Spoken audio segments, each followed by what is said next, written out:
보이지 않던 유리 울타리의 윤곽이 보이기 시작하다. 재호는 그곳에서 하는 모든 일들은 지방 교회에서 하는 그 어떤 일과도 다른 차원의 일이라고 생각하였다. 지방 교회에서 그가 신성한 일이라고 생각했던 일들은 신자들 모두가 봉사라고 부르던 전도활동과 예배 일정 같은 것들이었다. 그리고 그는 임명된 파이오니아이자 집사로서 다른 이들이 보기에도 신성한 일에 열심 있는 사람이었다.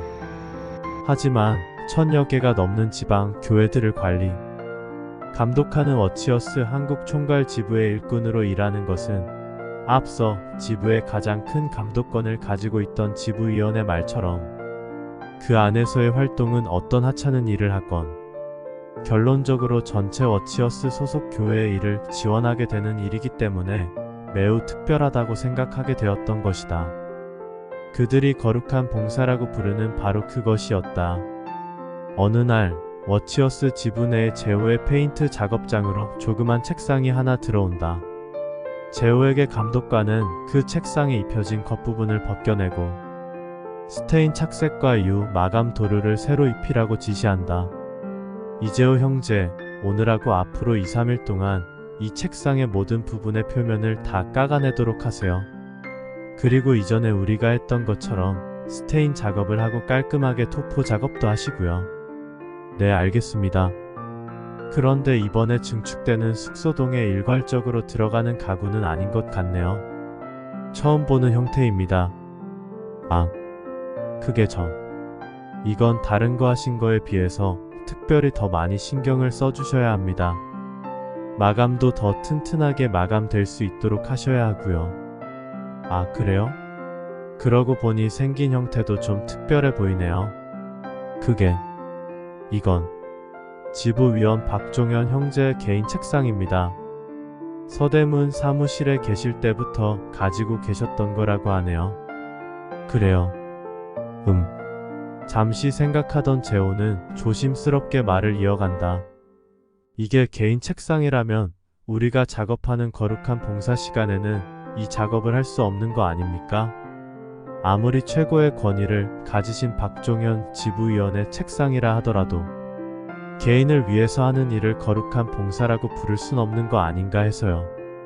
그랬다. 워치어스 지부는 개인에게 할당된 8시간이라는 작업시간의 개인적인 용무나 개인적 이해를 위해서 시간을 사용하는 것을 엄격히 금했다.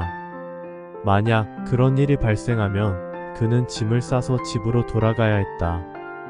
오죽하면 온전한 8시간의 작업을 위해서 15분 일찍 작업을 시작해서 15분 늦게 끝내라는 지침이 하달되었겠는가? 어찌되었건 이 일은 재호의 양심을 건드렸다. 이재호 형제, 저도 처음에 그래서 좀 꺼림칙했습니다만 이 일을 위해서 이미 총괄 사무실에서 사인이 나 있는 상태입니다. 그곳에서 승인한 것이라면 일반적인 일도 거룩한 봉사에 포함될 수 있습니다. 그런가요? 재호는 더 이상 응수하지 않았다. 아니, 응수할 수가 없었다. 그곳에서 일하던 사람 중에 그런데요. 라고 말하며 이의제기를 잘하던 누군가가 부서 감독자와 사이가 껄끄러워져 집으로 돌려보내진 걸 아는 그였기 때문이다. 재호는 그냥 요구된 작업을 수행했다. 하지만 재호의 마음 가운데는 작은 의문이 생기기 시작했다. 종이 한 장, 사인 하나로 개인의 일이 거룩한 봉사로 탈바꿈할 수 있단 말인가? 적어도 거룩한 봉사라면 누가 보기에도 충분히 이해될 수 있어야 한다. 모든 숙소나 모든 베델 식구들에게 주어지는 일률적 작업이 아니라 지부위원이기 때문에 세심한 주의를 기울여야 하는 별도의 특별한 일이 어떻게 거룩한 봉사가 될 수 있단 말인가? 그리고 그것을 승인하는 총괄 사무실은 도대체 어떤 곳이란 말인가? 그보다도 지금 이 작업을 하고 있는 나는 누구를 위해서 일하는 것인가? 높은 권위를 가지고 있는 지부위원인가? 아니면 내가 믿고 따르고 있는 하나님인가? 생각이 여기까지 미치자 재호는 약간의 혼란을 느끼기 시작했다. 이것이 작은 에피소드일 수 있지만 이전의 지방 소속 교회에서 보았던 개인의 오류로 인한 부분적 모순과는 다른 차원에서 받아들여져야 할 것이라는 생각이 든 것이다. 그 후로 어느 정도의 시간이 지났다. 그리고 재호가 품었던 내면의 의문도 차츰 그 색이 옅어지는 듯했다. 시간이 흘러 증축된 건물의 완공 검사를 관할 관청을 통해서 받아야 하는 시점이 되었다. 완공된 건물을 최종 사용하기 위해서는 이 부분이 필수였다. 그 무렵 재호에게 또 다른 일이 주어졌다. 이재호 형제, 여기 이곳에 다른 형제들과 함께 석고보드를 설치하고 빠데를 발라서 막힌 벽으로 마감을 하도록 하세요. 여기에요? 재호는 이해가 가지 않았다. 멀쩡하게 존재하는 공간을 드나들지 못하도록 벽을 만들라니 잘 이해가 가지 않는 부분이었다. 내부를 살펴보니 화장실에서 사용하는 도기와 아직 마감되지 않은 인테리어 잔해가 보였다. 여기에 벽을 왜 설치해야 합니까? 완공 시일이 다 되어 가면 얼른 마감을 해야 하는 거 아닌가요? 저도 잘 모르겠네요. 잠시 생각하던 재호는 감독관이었던 오성재에게 이렇게 말한다. 오성재 형제, 저는 이 일을 할 수 없을 것 같습니다. 이건 제가 보기에 완공을 시일 내에 할 수 없기 때문에 검시관들이 아예 관심을 두지 못하도록 벽으로 막아서 눈속임을 하는 것처럼 보입니다. 일을 하게 되더라도 자세한 제반 사항을 알고 납득이 된 후에 하겠습니다. 이재호 형제, 여기선 순종이 최고라는 걸 모릅니까? 이해되지 않는 상황 하에서도 일단 순종하는 것이 조직의 질서와 평화를 위해서 필요한 것이라고 배웠을 텐데요. 아니요. 서로 이것이 오해일지도 모르지만 이건 이해되지 않는 것이 아니라 다르게 이해되는 상황입니다. 옳지 않아 보이는 일을 실제 그러한지 확인할 필요는 있다고 생각됩니다. 만약 이 일을 거부하기 때문에 여기서 쫓겨나야 한다면 일을 그만두고 집으로 가도록 하겠습니다. 이재호 형제가 그렇게 말하니 참 내가 할 말이 없네요. 알겠습니다. 그러면 공사 전체를 감독하고 있는 박호준 형제에게 가보도록 하세요. 재호와 박호준과는 이물없이 원만한 관계를 가지고 있는 사이였다. 외부 감독을 하던 박호준은 멀리서 재호를 알아보고는 손을 흔들었다. 어이 재호, 여긴 웬일이야? 안녕하세요, 박 형제? 네, 저기 실은 여쭤보고 상의할 것이 있어서요. 그래? 그럼 요 옆에 어디 한가한데 가서 얘기할까? 예. 잔디에 앉은 두 사람. 잠시간의 침묵이 흐른 뒤에 재호가 말을 꺼낸다. 박 형제, 오늘 현장 사무실을 통해서 일을 하나 지시받았는데요. 그게 증축 부분 중에 미완성된 외부의 석고보드 벽을 설치해서 빠데칠을 하고 페인트로 마감하라는 지시였습니다. 아, 그걸 이 형제가 맡게 되었구먼. 네, 그런데 제가 아무리 생각해도 이상해서요. 이제 며칠 후면 완공 검사 때문에 관할청에서 직원들이 시차를 나오는 걸로 알고 있습니다. 그런데 거기에 내부가 보이지 않게 벽을 설치하는 건 제가 단순히 생각해도 관할청 직원을 의식해서 만드는 눈가림용처럼 보여서요. 제 생각이 잘못된 거라면 형제께서 총감독이시니 따끔하게 혼이 나던 설명을 듣던 하고 싶습니다. 그건 말이지. 잠시 입맛을 다시던 박호준이 말을 이어갔다. 이 형제 혹시 관할청에서 완공필이 나려면 전체 공정 중에서 얼마나 일이 진행되어야 하는지 알고 있나? 아니요, 잘 모르는데요. 90% 정도 마감 진행이 되면 건물을 사용할 수 있도록 완공필이 나오지. 그러니까 이재호 형제가 본 미완성 부분이 있더라도 건물을 사용할 수 있는 완공필은 득할 수가 있어. 그치만 미완성 부분을 보면 관할청 직원들이 보고서 여러 질문을 할 수도 있지 않겠어? 이건 상황을 부드럽게 만들고 불필요한 껄끄러움을 만들지 않기 위해서 하는 예방 조치야. 부정한 방법으로 완공필을 획득하기 위해서 하는 행동이 아니란 말이지. 그렇군요.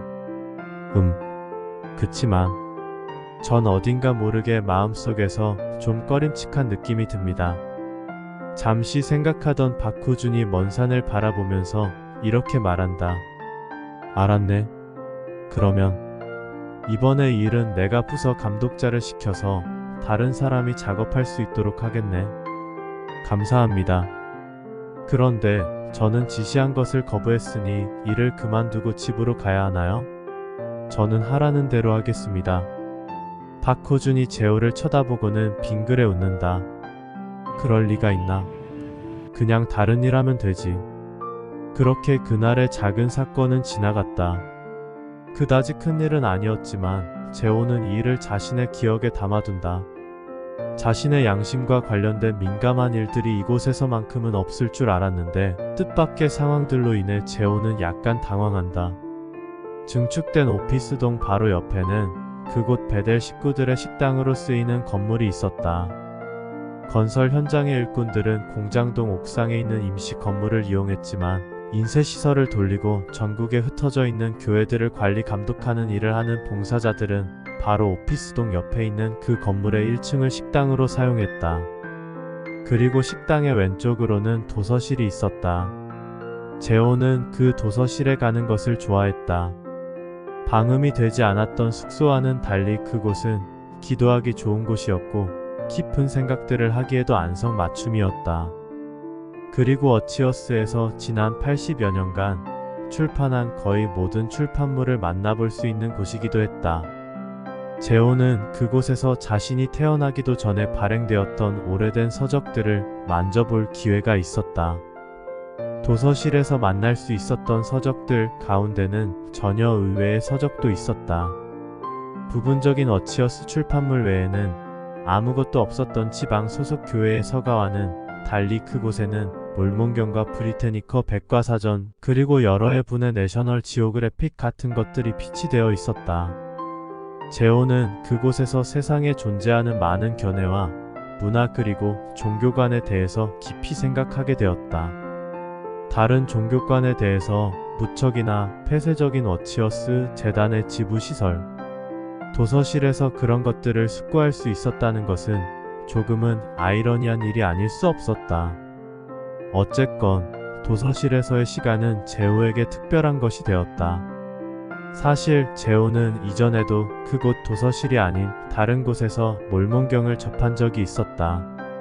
재호는 파이오니아로서 어치어스 소속 지방 교회에서 일할 때 일반 어치어스 신도들은 꺼려했던 몰몬교 선교사들과의 대화를 하곤 했던 것이다. 뿐만 아니라 재호는 승려들이나 무당, 목사 그리고 그 외의 다양한 종교 리더들과의 대화를 주저하지 않았다. 재호가 가진 기본적인 생각은 진리는 언제나 승리한다. 빛과 사랑 안에는 두려움이 없다. 는 것이었다. 그런 기본적인 생각은 종교적 리더들과의 대화에 있어서 재호를 거침없는 사람으로 만들어 주었다. 물론 워치어스 재단의 출판물들은 종교적 리더들과의 논쟁을 조심하도록 하였다. 하지만 기본적으로 그들에게도 복음이 전해져야 한다는 모호한 설명이 출판물에 포함되면서 일반 성원들은 엄두를 내지 않았던 재호의 종교적 리더들과의 대화는 금기의 대상이 아니라 대단하다고 여겨지게 되었다. 강서구에 있는 소속 교회에서 재호가 일할 무렵 재호는 거의 모든 리더들과의 대화에서 대등하거나 대화를 주도해가는 쪽이었다. 하지만 단 한 가지 몰몬교 선교사들과의 대화에서 재호의 입을 잠시간 다물게 했던 논점이 있었다. 그것은 성서의 원전이라고 할 수 있는 원문 사해두루마리 가운데 현재의 성서에는 포함되지 않았던 많은 다른 책들이 있었다는 사실이었다. 이 점은 당시 재호로 하여금 많은 것을 생각하게 하였다. 왜 어떤 책들은 성서의 일부로 포함되고 어떤 것들은 포함되지 않았을까? 현재의 성서가 만들어지도록 책들을 선택하고 다듬어지는 과정들은 우리 워치어스에서 그토록 가증스럽게 생각하는 가톨릭에서 행해진 것인데 왜 우리는 일말의 의심도 하지 않고 가톨릭이 정한 그 책들을 고스란히 성서로 받아들이는 걸까? 내가 기존에 가지고 있는 생각을 다시 한번 검토해 볼 여지는 없는 것일까? 그 당시 재호의 마음 가운데 떠오른 그런 의문은 시간이 지나면서 점차 희미한 것이 되었다.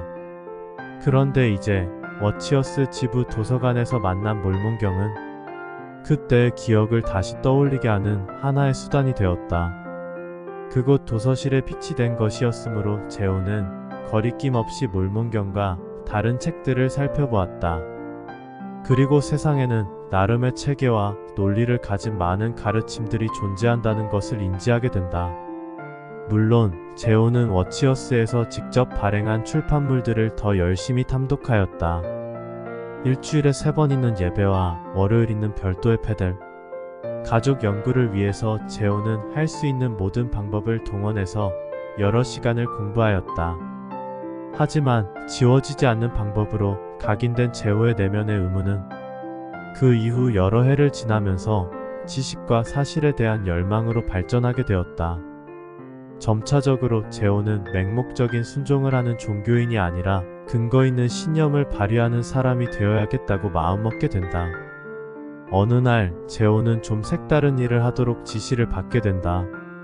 그것은 지부시설의 소각장에서 하루만 일을 해달라는 것이었다. 재호는 지시를 받은 대로 소각장에서 일을 한다. 많은 종이 뭉치들과 쓰레기류들이 소각해야 할 것들에 포함되었다.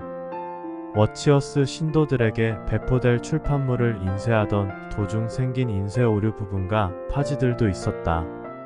사실 종이가 단단하게 겹쳐진 것들은 잘 타지 않았다. 그래서 내용물 안에 빈틈이 생기도록 철근봉으로 뒤척거리기 시작했다. 이게 뭐지? 재호는 태워야 할 종이 뭉치 중에 서로 다른 필체로 쓰여진 그러나 같은 양식에 기재된 꽤 많은 양의 서류를 발견하게 된다. 노란 양식에 기재된 것들도 있었고 빨간 양식에 기재된 것들도 있었다. 재호는 무심코 그 중에 하나를 들어 살펴보았다. 자세히 보니 그것은 워치어스 소속 지방 교회 내에서 여러 가지 이유로 제명되거나 문책된 사람들에 관한 서류였다. 그렇게나 많은 서류들이 그들과 관련 있는 서류라는 사실에 재호는 놀란다. 교회에서 문책당하거나 제명된 사람이 이렇게나 많나? 어쩌다가 한 명씩 아주 드물게 존재한다고 생각되던 제명된 사람들이 이렇게나 많다니. 재호는 한편으로는 의외라는 생각을 하면서 또 한편으로는 그렇게나 많은 사람들이 무슨 이유로 제명되었을까 의문을 느낀다. 이날 재호는 관련 문서들을 태우면서 많은 생각들을 하게 된다. 그리고 과거의 소속 교회에서 다른 장로와 나누었던 대화를 기억하게 된다. 때는 눈이 오는 겨울, 재호는 전도활동 중 추위를 느껴 함께 전도를 하던 장로의 집으로 차를 마시러 가게 된다. 차를 마시며 정담을 나누던 도중 재호가 이야기했다. 아, 추웠는데 덕분에 몸이 좀 녹았습니다. 하하, 나도 오늘 이재호 형제랑 봉사를 할 수 있어서 너무 좋았어. 앞서 언급된 대로 워치어스 소속 신자들은 그들의 전도 활동을 봉사라고 불렀다. 별 말씀을요. 제가 옆에 있으면서 많이 배웠습니다. 그런데 이재호 형제 그 얘기 들었나? 무슨 얘기요? 바로 옆 발산동에서 형제 하나가 이번에 제명되었다고 그러더라고. 그래요? 무슨 특별한 이유가 있었나 보죠? 미혼인 형제인데 이방인 워치어스 신자가 아닌 외부의 사람 여자하고 잠자리를 같이 했었나봐. 자세한 건 나도 잘 모르고. 아, 그랬었군요. 같은 교회 내의 다른 성원들이 많이 놀랬겠네요. 제명되는 일이 흔한 일도 아닌데. 그렇지. 그래도 그렇게 음행으로 제명되는 경우에는 회개하면 1년쯤 후에는 복귀도 할 수 있고 다른 사람들한테 동정도 받잖아. 그렇긴 해도 일단 제명이 되면 그런 이력 때문에 다른 특권 받는데도 좀 오래 걸리고 소속 교회 내에서도 오랫동안 사람들에게 마음속으로 지목의 대상이 되지 않나요? 오랫동안이라는 말은 다 필요 없는 얘기지. 꼬리표가 거의 평생을 따라다니니까. 그런 사람은 조직 내에서 크게 쓰이긴 글렀다고 봐야지. 그런데 조직 내에서 복귀되면 하나님께도 용서받은 걸로 봐야 하지 않나요? 꼬리표가 평생을 간다고 하신 거는 이 형제가 뭘 모르네. 참, 뭘 모르다니요? 생각을 좀 해봐. 그렇게 제명돼서 복귀가 된다 쳐도 그런 사람한테 어떤 자매가 시집이나 가려고 하겠어? 그렇게 찍힌 사람이 교회 내에서 사업이나 뭘 한다고 하면 그거 관심이나 가져주겠냐 말야. 그런 사람한테는 성원들이 5만 원을 빌려달라고 해도 마음속으로는 좀 다른 꺼림칙한 느낌을 가지게 된다고. 그런 이미지를 교회 내에서 벗기가 얼마나 힘든 줄 알아? 그런가요? 그러면 그런 사람들은 다른 곳으로 이사를 가야 하나요?